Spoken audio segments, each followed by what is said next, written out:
السلام علیکم ناظرین، ڈرامہ سیریل شدت کی نیکسٹ ایپیسوڈ میں ہم دیکھیں گے کہ سلطان جیسے چلاک اور مکار انسان کی باتوں میں آ کر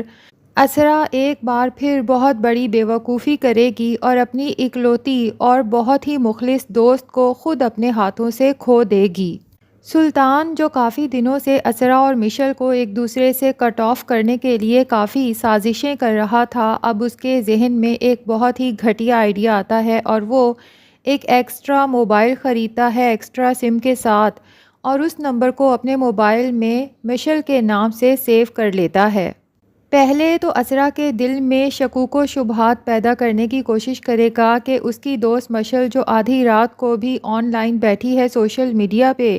اسرا سے چھپ کے سلطان کے ساتھ میسیجنگ کرتی رہتی ہے۔ اب جب دیکھے گا کہ اسرا کا شک کافی آگ پکڑ چکا ہے تو جان بوجھ کے اپنے موبائل کو ان لاک ہی کمرے میں چھوڑ کے دوسرا موبائل باہر لے کے چلا جائے گا اور وہاں سے مشل بن کے اپنے ہی موبائل پہ بہت ہی بیہودہ قسم کے میسیجز کرے گا۔ اسرا جو پہلے ہی شک کی آگ میں جل رہی ہے، سلطان کی سازش تو نہیں سمجھتی، لہٰذا وہ غصے میں سلطان کا موبائل اٹھائے گی اور جب دیکھے گی کہ موبائل ان لاک ہے تو سمجھے گی کہ شاید آج قسمت اس کا ساتھ دے رہی ہے۔ فٹافٹ سلطان کے سارے میسیجز چیک کرے گی اور اس کے تو تن بدن میں آگ لگ جائے گی، کیونکہ مشل کے نمبر سے سلطان کو بہت ہی بیہودہ قسم کے میسیجز ریسیو ہو رہے ہوں گے جو کہ اسرا کے پاس سیف بھی نہیں، تو وہ سوچے گی کہ اچھا، میرے شوہر کو پھنسانے کے لیے اس مشل نے یہ سیکرٹ نمبر رکھا ہوا ہے۔ فٹافٹ تمام میسیجز کے اسکرین شاٹ لے گی اور فون بند کر کے رکھ دے گی۔ سلطان جو دروازے کی آڑ سے یہ سارا منظر نہ صرف دیکھ رہا ہے بلکہ بہت محظوظ بھی ہو رہا ہے اور سوچ رہا ہے کہ واہ، تیر بالکل نشانے پہ لگا ہے۔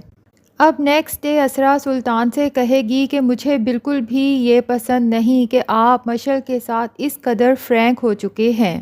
آپ کو اس سے رابطہ فوراً منقطع کرنا ہوگا۔ تو سلطان الٹا اسرا پر ہی چڑھائی کر کے کہے گا کہ بھائی، میں تو تمہیں ہی نہیں سمجھ پا رہا، جب تمہاری دوست کی برائیاں کرتا تھا تب بھی میں تمہیں برا لگتا تھا،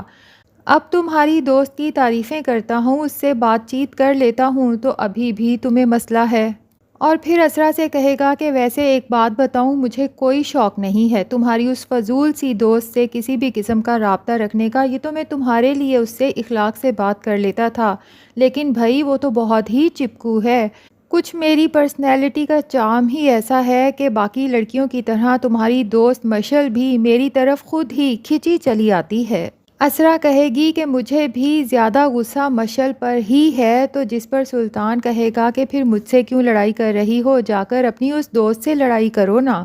لو جی، جلتی پر تیل کا کام تو سلطان نے کر ہی دیا ہے۔ اسرا جو ویسے ہی بہت بیوقوف لڑکی ہے، اب اپنی اسی بیوقوفی میں غصے سے بھری پہنچ جائے گی مشل کے پورشن میں، جہاں پہ جنید اسے ملے گا تو جنید سے کہے گی کہ بلائیں اپنی بیوی کو، کہاں پر ہے وہ؟ جنید کہے گا کہ خیریت تو ہے اسرا، آپ بہت غصے میں لگ رہی ہیں۔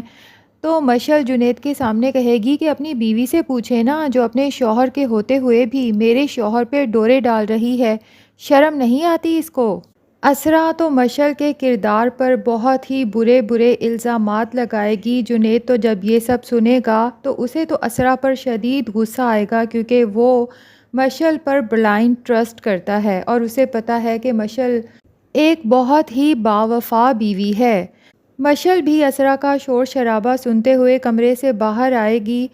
اور اسرا سے کہے گی کہ تم یہ کس طرح کے جھوٹے الزامات لگا رہی ہو اسرا، میں تمہاری دوست ہوں، تمہیں ہو کیا گیا ہے؟ لیکن اسرا جو کسی کی بھی بات سننے کو تیار نہیں ہے، فوراً اپنا موبائل نکال کر وہ سارے اسکرین شاٹ جنید اور مشل کو دکھائے گی، جسے دیکھ کر مشل اور جنید دونوں ہکا بکا رہ جائیں گے اور مشل کہے گی کہ یہ تو میرا نمبر ہی نہیں ہے،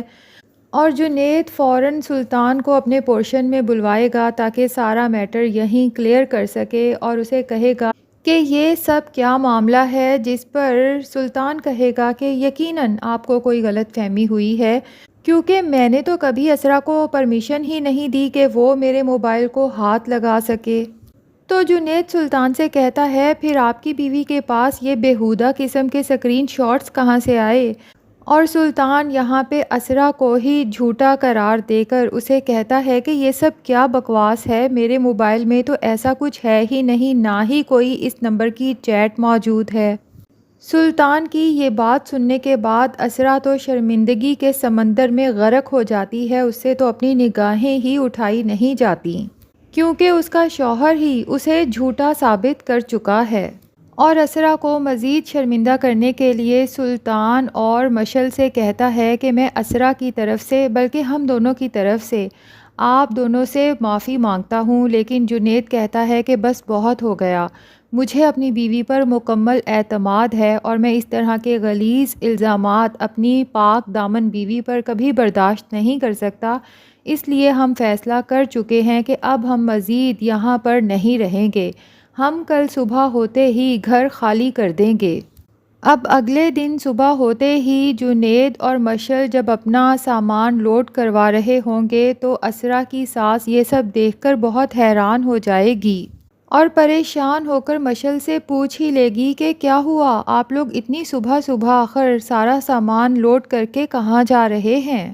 تو مشل اسرا کی ساس کو بتا دے گی کہ ہم لوگوں نے گھر خالی کر دیا ہے، بس اب ہم یہاں سے جا رہے ہیں۔ اب اسرا کی ساس تو یہ سب دیکھ کر بہت پریشان ہوگی، تو وہ اسرا کو ہی بلا کر پوچھے گی کہ آخر راتوں رات ایسا کیا ہو گیا کہ صبح ہوتے ہی یہ لوگ گھر چھوڑ کے جا رہے ہیں؟ اسرا تو شرمندگی کے مارے کسی بھی بات کا جواب نہیں دے سکے گی۔ مشل ہی بول پڑے گی کہ جی آنٹی جا رہے ہیں کیونکہ مجھے دوستی اور وفاداری کا بہت اچھا صلہ مل چکا ہے، بس اس کے علاوہ کوئی اور بات نہیں ہے۔ اسرا کی ساس کو تو مشل کے گھر چھوڑنے پر بہت ہی دکھ ہوگا کیونکہ جب سے مشل یہاں پہ آئی تھی اسرا اور اس کی ساس دونوں ہی بہت خوش رہنے لگی تھیں۔ اسرا بھی بہت اداس، پریشان اور شرمندہ ہوگی اور سوچتی ہی رہ جائے گی کہ یہ سب اس نے کیا کر دیا۔ دوسری طرف سلطان تو اپنے ماسٹر مائنڈ پر بہت خوش ہوتا ہے کہ میں تو جو چاہتا ہوں کر لیتا ہوں، میں اس اسرا اور مشل کو دور کرنا چاہتا تھا ہمیشہ کے لیے، کیونکہ یہ مشل جب سے اسرا کی زندگی میں آئی تھی اسرا کے بہت پرزے نکلتے آ رہے تھے۔ اب ایسا پلان کیا ہے کہ یہ زندگی بھر ایک دوسرے کی دوبارہ شکلیں نہیں دیکھیں گی،